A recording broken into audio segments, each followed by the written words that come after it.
오늘 보실 하나님의 말씀은 에베소서 1장 1절에서 2절까지의 말씀입니다. 에베소서 1장 1절에서 2절 찾으셨으면 한 목소리로 합독하도록 하겠습니다. 하나님의 뜻으로 말미암아 그리스도 예수의 사도된 바울은 에베소에 있는 성도들과 그리스도 예수 안에 있는 신실한 자들에게 편지하노니 하나님 우리 아버지와 주 예수 그리스도로부터 은혜와 평강이 너희에게 있을지어다. 아멘.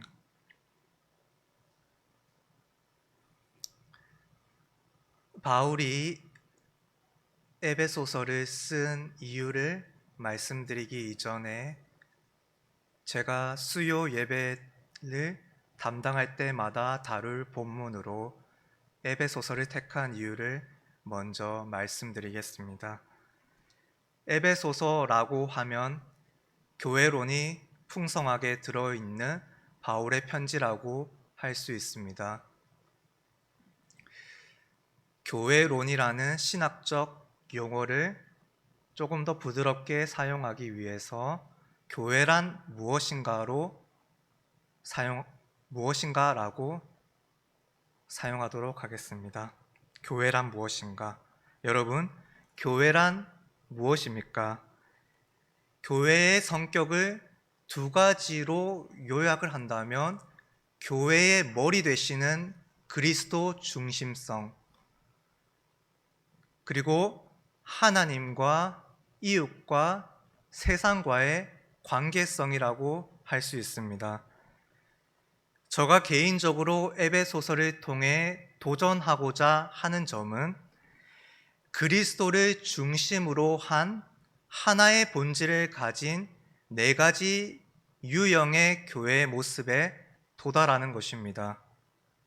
개인적으로 묵상하면서 떠오른 네 가지 양상의 단어이니 신앙을 숙고하는 데에만 적용하시기를 부탁드립니다. 첫 번째는 공교회입니다. 저희가 지금 반여동에 있는 한우리 교회를 통해서 모이는 이곳이지요. 온전히 하나님을 예배하는 곳, 안식일인 주일에 몸과 마음을 시간을 구별하여 드리는 거룩한 장소, 교회의 머리가 되시는 예수 그리스도 안에서 성도가 차별 없이 각자의 분량대로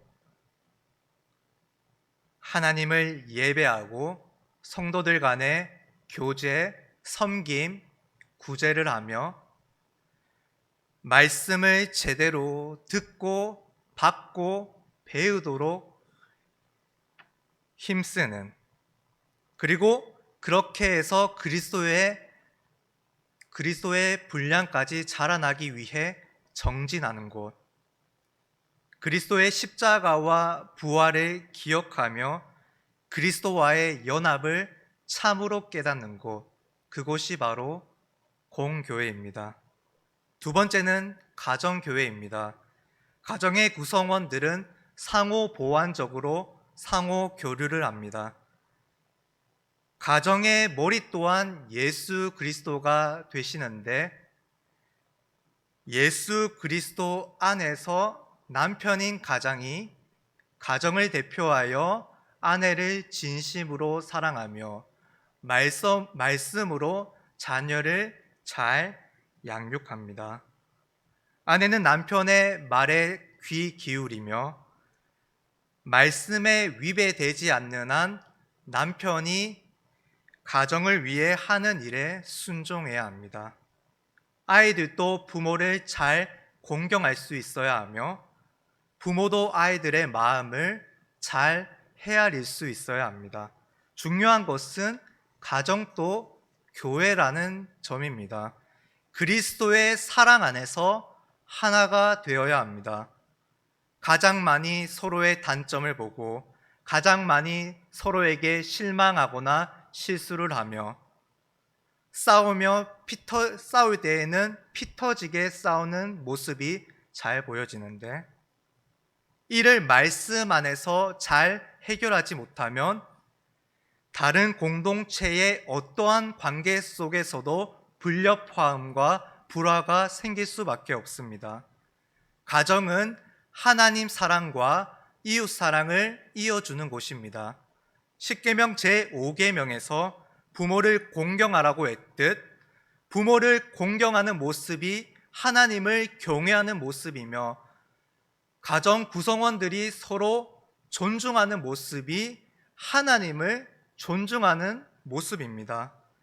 가족 구성원 모두가 하나님의 소중한 선물임을 잊지 말기 바랍니다. 세 번째는 골방교회입니다. 나와 하나님과의 관계에 집중하는 교회입니다. 그리스도인 한 사람 한 사람은 성령으로 거듭난 성령의 전입니다. 말씀과 성령으로 잘 지어져 가는 몸과 마음이 되어야 합니다.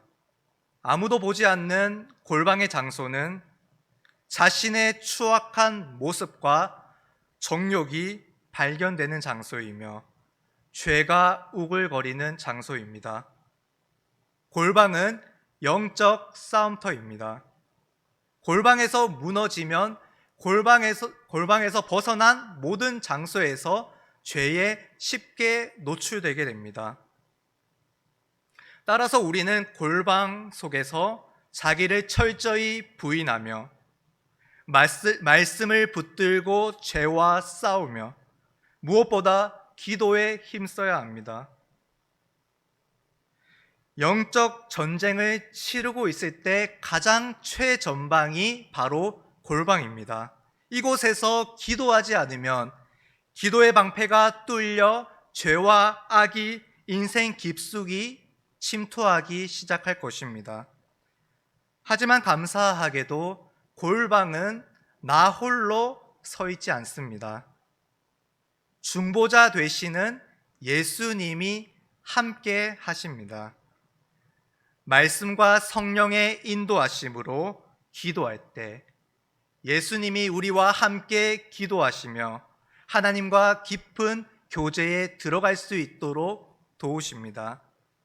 예수님의 이름으로 개인의 사적인 공간에서 하나님과의 깊은 교제를 누리시는 저와 여러분 되기를 간절히 소망합니다. 마지막 네 번째는 광야교회입니다. 광야교회는 세상교회라고 할 수 있습니다. 일주일에 5일 동안 우리는 사회 속에서 살아갑니다. 다양한 공격이 우리를 찾아올 수 있습니다. 광야를 생각해 보십시오. 일교차가 심해서 추위와 더위가 왔다 갔다 하며 밤에는 짐승의 울음소리와 흑암의 어두움이 우리로 하여금 두려움에 떨게 만듭니다. 수많은 불안과 두려움이 우리를 찾아옵니다. 또한 허기와 갈증이 끊임없이 솟구치며 살아남는 데에만 급급해지기도 합니다. 진정한 생명수는 예수 그리스도로부터 나온다는 진리를 들었음에도 계속해서 오아시스를 찾아 나섭니다. 그리고 광야에서 오아시스를 찾았다고 생각하는 순간 신기루처럼 사라집니다. 그럼에도 불구하고 사람들은 계속해서 오아시스를 찾아 나섭니다. 자신이 오아시스를 찾을 수 있다고 확신하며 하나님을 찾지 않고 자기의 소견에 옳은 대로 계속해서 허상을 쫓습니다. 그러다 보면 사회 속에서 그리스도인이 세상의 빛이라는 정체성을 잃게 됩니다. 세상 문화에 불순응하는 것이 아니라 세상의 잘못된 문화에 순응하고 적응하며 말씀에 위배되는 행동도 이 정도까지는 괜찮다고 자기 합리화를 하며 타협을 보는 경우도 생깁니다. 무엇보다 영적인 어두움에 익숙해지다 보니 예수님의 진리의 빛을 반사시키는 복음의 통로라는 사실을 망각해 주일과 평일을 분리시키는 이분법적 세계관으로 썬데이 크리스천으로 살아갈 수도 있습니다. 광야 교회는 그만큼 말씀이 더욱 필요한 장소입니다. 일상의 믿음과 경건이 장소와 관계없이 우리 생활 가운데서 지속되어야 합니다. 또한 우리는 세례 요한처럼 광야에 외치는 소리입니다. 예수님이 우리를 구원하시기 위해 십자가에 죽으시고 부활하셨음을, 그리고 예수님이 다시 오실 것임을 선포하는 자들입니다. 여러분, 인생을 살아가면서 이와 같은 교회의 모습으로 우리는 믿음의 경주를 달려갑니다. 어느 것 하나 놓쳐서는 안 될 중요한 교회의 모습입니다. 저가 간절하게 원하는 것은 저와 여러분이 교회를 생각할 때 이 네 가지가 삶에서 동시에 적용되는 것입니다. 모든 삶의 영역 속에서 하나님이 기뻐하시는 교회의 모습으로 살아가는 저와 여러분 되기를 바랍니다. 모든 역동적인 교회의 출발은 공교회로부터입니다. 개혁주의 공교회에서 참된 교회가 무엇인지를 우리는 배웁니다. 참된 교회의 표지가 무엇입니까? 믿음의 선배들로부터 우리는 전통적으로 세 가지 교회의 참된 표지에 대해 인식하며 신앙을 이어왔습니다. 참된 교회의 첫 번째 표지는 말씀의 참된 전파입니다. 그리스도가 머리 되시는 교회의 지체로서 우리에게 가장 중요한 것은 말씀을 잘 듣는 것입니다. 말씀 선포, 즉 설교는 초월적인 하나님, 존귀하신 하나님이 우리에게 오시는 수단입니다. 모든 교회의 사역 중에 가장 위대한 사역입니다. 목사의 가장 주된 임무는 설교이며 목사들은 하나님의 말씀을 제대로 설교해야 합니다. 성도들이 목사에게 얻는 가장 주된 혜택은 바로 주님의 말씀을 듣는 것입니다. 청교도 리처드 로저스는 이렇게 말했습니다. 하나님께서 그의 말씀을 선포하는 사역을 임명하신 것이 그의 택한 자들의 믿음을 온전케 하기 위함이라는 사실을 잊어서는 안 됩니다. 그들은 종교와 풍습에 대한 오류와 어둠으로부터 깨끗함을 입었으며 진리를 아는 지식 가운데서 더욱 건전하게 성장합니다. 또한 말씀 선포 사역은 영혼의 졸음 상태를 일깨우고 그들이 어려움 속에서 나오도록 격려하며 방황하는 자리에서 돌아오도록 부르고 죽은 자리에서 살아나게 하며 의심스러워하는 문제를 상담해주고 성도들로 하여금 경건한 생활에 정착하도록 하는 하나의 수단입니다. 말씀 선포와 말씀을 듣는 것이 얼마나 중요한지 가슴에 와닿지 않습니까? 참된 교회의 두 번째 표지는 성례의 정당한 집행입니다. 성례는 보이지 않는 은혜의 보이는 표징으로서 하나님께서는 우리를 향하신 자신의 인자하심에 대한 약속들을 우리의 양심에 인치시고 우리는 성례에 참여함으로 하나님을 향한 우리 자신의 경건을 확증합니다. 성례의 표징은 그리스도와 연합하여 옛 사람이 죽고 새 사람이 살아나는 것과 새 사람으로 살아가는 것 모두를 포함합니다. 개혁주의 교회에서는 성례를 두 가지만 인정하고 있는데 바로 세례와 성찬입니다. 세례는 그리스도께 접붙임 받은 성도가 하나님의 자녀로서 몸된 교회의 연합체에 입교하는 표징입니다.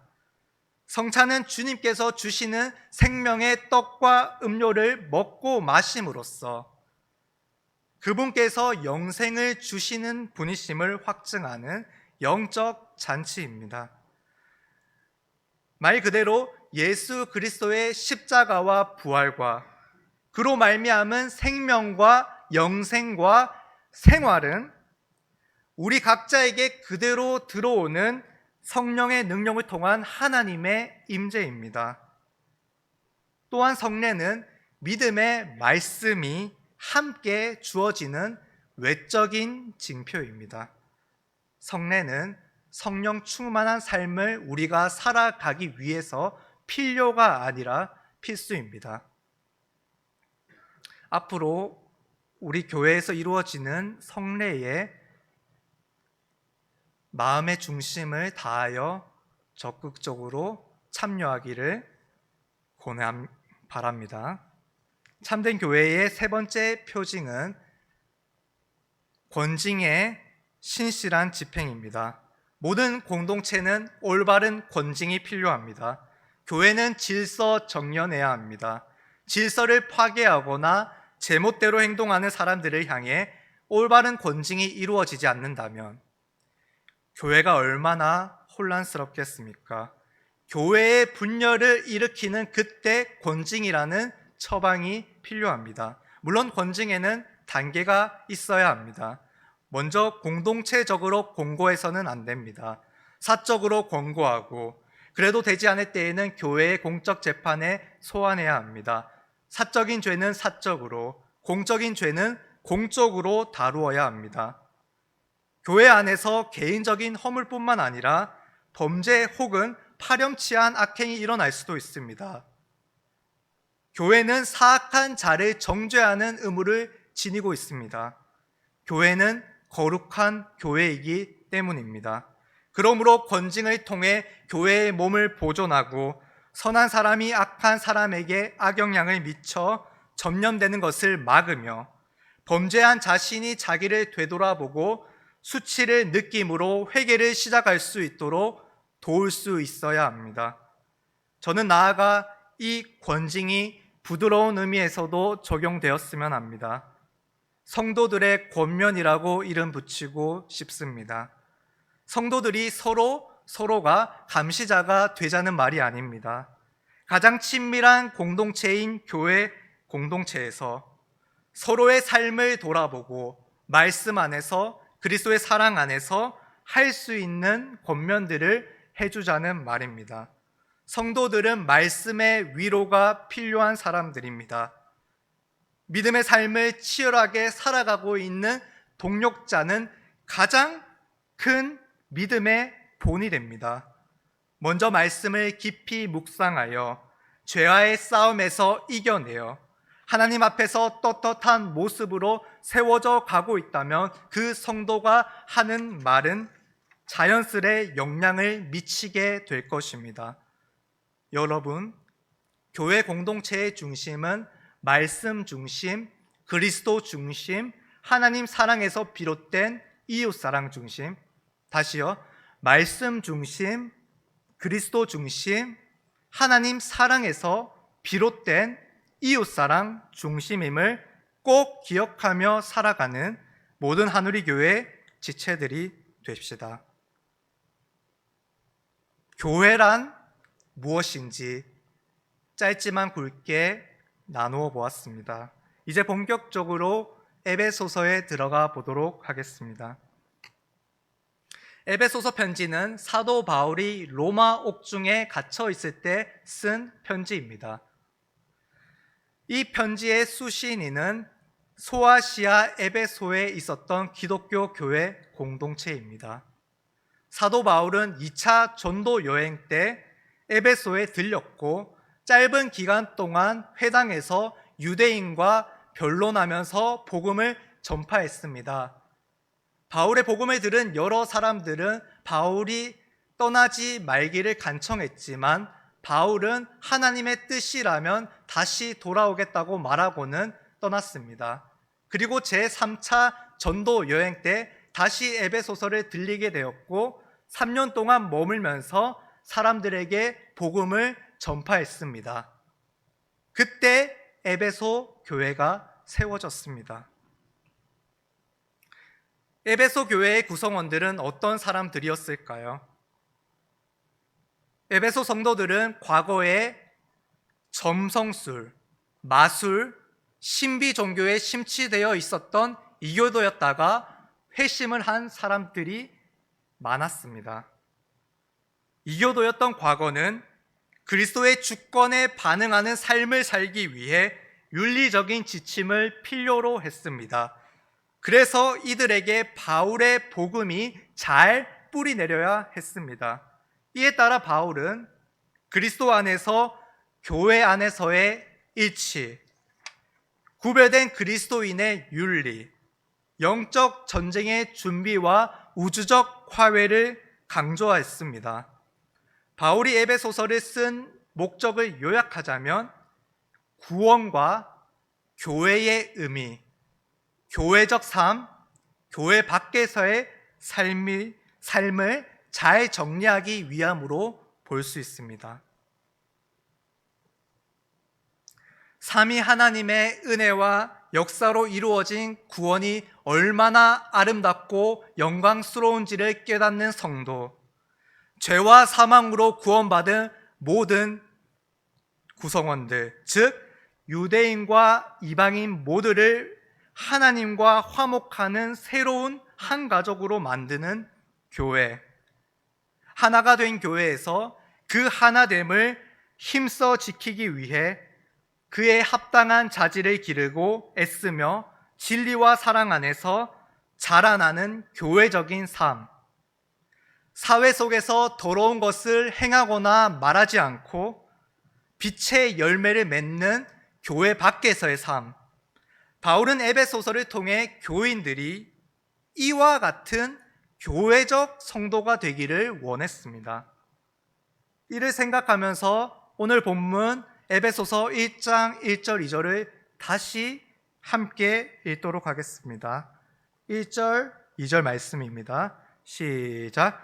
하나님의 뜻으로 말미암아 그리스도 예수의 사도된 바울은 에베소에 있는 성도들과 그리스도 예수 안에 있는 신실한 자들에게 편지하노니 하나님 우리 아버지와 주 예수 그리스도로부터 은혜와 평강이 너희에게 있을지어다. 1절과 2절은 에베소서의 인사말입니다.